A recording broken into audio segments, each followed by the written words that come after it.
Chapter 1 the French revolution का question number 4 हमें दिया गया है। Draw up a list of democratic rights we enjoy today whose origin could be traced to the French revolution. तो question में mainly हमें पूछा गया है कि जो फ्रेंच रिवॉल्यूशन हुआ था उससे हम लोग ने क्या क्या चीज़ें इंप्लीमेंट की अपने कॉन्स्टिट्यूशन में, हमने क्या क्या उधर से सीख के अपने अंदर इम्प्लीमेंट की, मतलब अपने कॉन्स्टिट्यूशन के अंदर इम्प्लीमेंट की। तो कौन सी डेमोक्रेटिक राइट्स है वही हमें बतानी है। So some of the democratic rights which we enjoy today can be traced to the French Revolutions are as follow। तो इधर से अब हम स्टार्ट करते हैं। तो फर्स्ट पॉइंट हमें क्या दिया गया है, right to equality including equality before law. इसका मतलब कि कॉन्स्टिट्यूशन के आगे सब लोग इक्वल हैं और कोई भी लॉ से ऊपर नहीं है, सब लॉ के अंडर में काम करेंगे, कोई भी लॉ के ऊपर जा नहीं सकता। ये हमें पहले पॉइंट दिया गया। उसके बाद the prohibition of discrimination and equality of opportunity in matters of employment. पहली बात, एम्प्लॉयमेंट भी कोई भी कर सकता है, जो जैसी काम करेगा कोई किसी का एम्प्लॉयमेंट छीन नहीं सकता।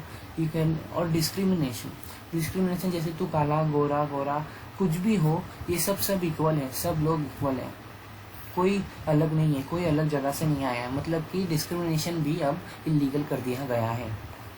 सेकेंड पॉइंट हमें क्या दिया है, right to freedom of speech and express including the right of to practice any profession और ऑक्यूपेशन। मतलब कि हमें फ्रीडम दिया है स्पीच, या मतलब कुछ भी हम आवाज़ उठा सकते हैं, अगर कुछ गलत हो रहा होगा कोई हमें रोक टोक नहीं सकता। और कुछ भी मतलब कोई भी प्रोफेशन हम लोग कर सकते हैं, मतलब कि जैसे कोई भी काम हम कर सकते हैं अगर वो सही हो तो। Right again exploitation. अब इसका मतलब क्या है, जैसे कि सिटीजन्स को जैसे फोर्स किया जाता है कि तुम ये काम करो, और मतलब कि क्या करते हैं, सिटीजन्स को फोर्स करते हैं। अब जो इलीगल काम है उसमें फोर्स करते हैं, अपना काम निकालने के लिए वो सब सिटीजन्स को फोर्स किया जाता है।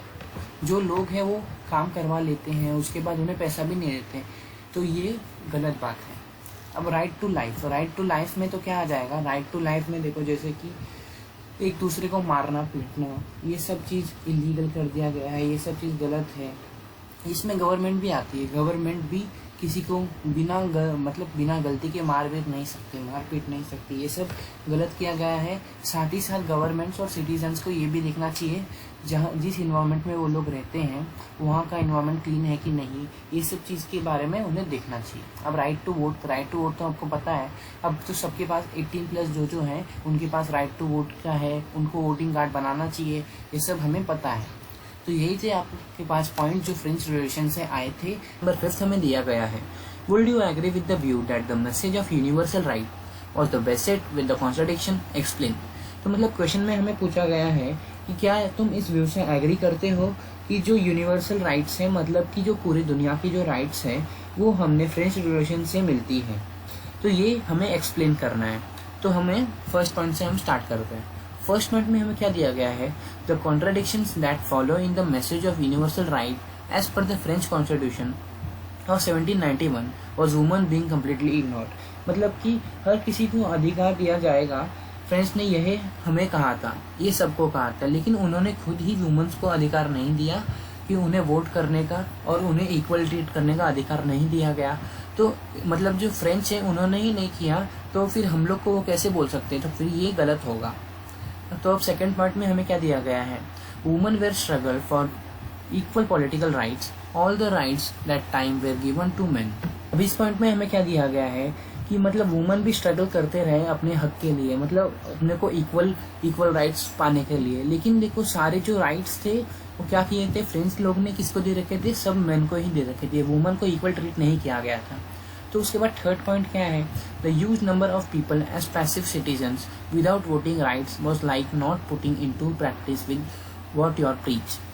मतलब कि जो दूसरे लोग थे जो बाहर जगह से आए थे, मतलब बाहर देश से आए थे, और जो नाली या कोई जो मतलब स्मॉल मतलब कि जैसे लोअर कास्ट के लोग थे, मतलब जो जैसे 1-2 रुपये दिन का कमाते थे, जो डेली वेज वर्कर्स थे, उनको भी वोटिंग राइट्स नहीं दिया गया।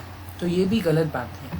तो ये तो वही बात हो गई कि जो आप दुनिया को बता रहे हो वही आप नहीं कर रहे हो, मतलब जो दुनिया को आप खुद बता रहे हो वो खुद अगर आप नहीं करोगे तो दूसरे लोग कैसे करेंगे।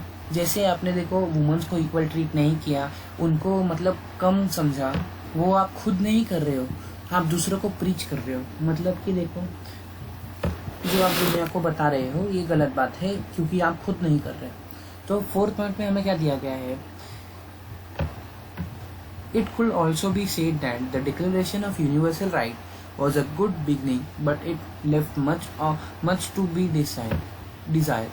मतलब हम ये कह सकते हैं कि जो डिक्लेरेशन आई थी यूनिवर्सल राइट की, कि जो हमें सबको राइट देना है, वो स्टार्टिंग अच्छी थी, पर हमें इससे भी बहुत ज़्यादा आगे बढ़ना है। तो यही थे 4 पॉइंट्स। तो अगर आपको इस वीडियो अच्छा लगा, मतलब ये वीडियो अच्छा लगा, तो आप इसे लाइक कर दीजिए और हमारे चैनल को। क्वेश्चन नंबर 6 हमें दिया है, how would you explain the rise of Napoleon. तो मतलब कि हमें एक्सप्लेन करना है कि नेपोलियन पावर में कैसे आए, नेपोलियन ने क्या किया पावर में आके, नेपोलियन ने फ्रांस में क्या क्या किए, क्या नहीं किए, ये सब हमें बताना है।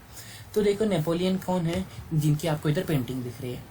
तो अब हम उनके बारे में पढ़ेंगे और आंसर लिखेंगे। तो फर्स्ट पॉइंट में आपको क्या दिखता है, in 1804 he crown himself the emperor of France. तो 1804 में क्या किए थे, ये फ्रांस में पावर में आ गए थे, मतलब अब ये फ्रांस को चलाने वाले थे।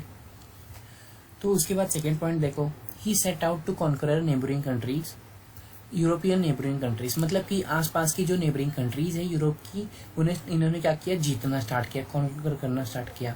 तो उसके बाद जहाँ भी ये कॉन्करर करते थे, वहाँ क्या करते थे, अपने किंगडम की, मतलब देखो अपने फैमिली का एक मेंबर रख देते थे। जैसे कि उन्होंने समझो जर्मनी कैप्चर कर लिया, तो उधर क्या किए, इन्होंने अपने फैमिली का एक मेंबर रख दिया। तो यही आपको disposing dynasty and creating kingdom where he place member of his family.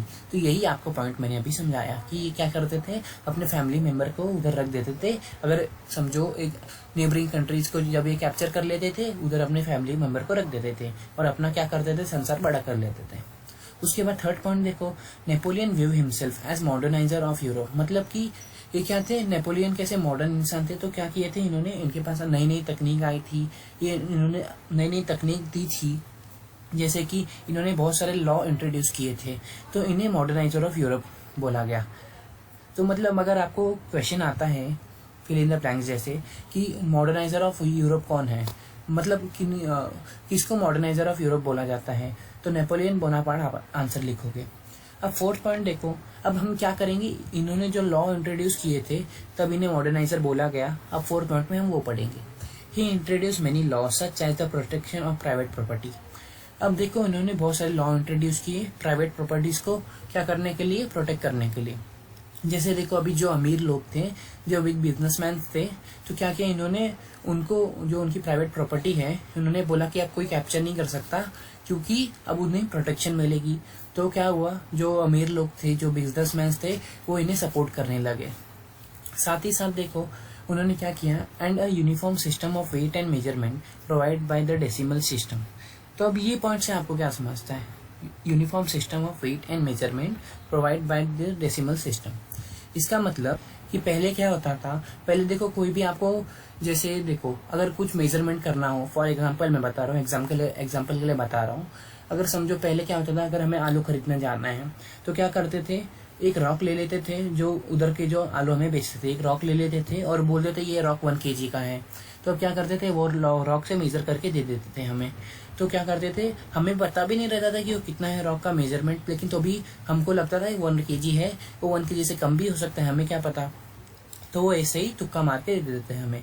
तो इन्होंने क्या किया, ये सब हटा दिया, मेजरमेंट और वेट का ये सब सिस्टम हटा दिया। कहीं जगह पर कोई समझो अगर कोई ज्यादा बड़ा बिजनेसमैन हुआ जिसके पास ज्यादा दिमाग रहा, तो वो एकदम छोटे रॉक को भी 1 kg बोल के बेच सकता है। तो इन्होंने क्या किया, सब इक्वल कर दिया और बोला अब डेसिमल सिस्टम मतलब क्या हो गया, अब इक्वल सिस्टम चलेगा।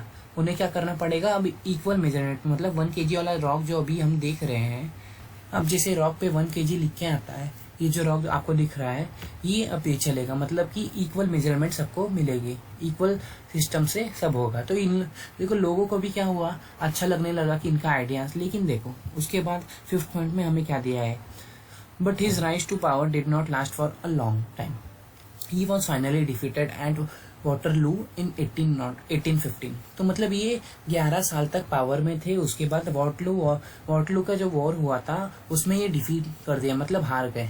वो हारे क्यों थे, वो सब अगर आपको जानना है तो फिर मैं आपको एक अलग से वीडियो बना के दूंगा, आप कमेंट कर देना। और ये चैप्टर का ये लास्ट क्वेश्चन था। अब हम नेक्स्ट चैप्टर पे चलते हैं।